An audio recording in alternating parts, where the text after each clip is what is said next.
మీరు అనుకున్న జోనర్ ఇలా చేస్తే బాగుంటుందని ఎవరైనా డైరెక్టర్ తోటి కానీ హీరో తోటి కానీ షేర్ చేసుకుంటారు నేను ఎప్పుడు బిఫోర్ చెప్తాను సార్. డైరెక్షన్? ఎప్పుడు మామూలుగా నేను ప్రతి డైరెక్టర్తో చాలా ఫ్రెండ్లీగా ట్రావెల్ అవుతాను. అవును. నేను ఫస్ట్ స్టేజ్ నుండి లాస్ట్ వరకు ఉంటాను సార్ నా డైరెక్టర్తో. ఉమ్, బట్ షేర్ చేసుకుంటూ ఉంటాము. ఉమ్, బట్ వాళ్ళ సైడ్ నుంచి పాపం వాళ్ళకి వస్తే వాళ్ళు నాకు అలాంటి మాకు వస్తే మేము పెట్టుకుంటాము అని చెప్పిన వాళ్ళు కూడా ఉన్నారు పాపం. వాళ్ళకు కూడా కుదరాలి కానీ సార్. కుదరాలి అన్ని సో విషయాలు. అలా ఎందుకో ఎక్కడో కుదరలేదు సార్.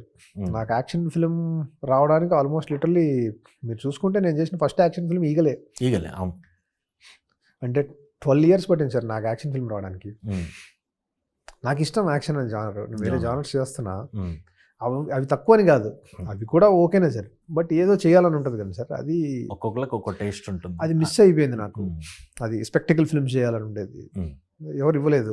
మరి ఏం చేస్తాం సార్. ఉమ్, సో కథ చెప్పాలనే కోరిక ఉంది. ఉమ్, ఒక 5-6 yearsగా ప్యారల్గా నేను వర్క్ చేసుకుంటూ ఉన్నా. అవును. ఎవరు చేస్తారనే దాని మీద ఐడియా లేదు. ఐడియా లేదు.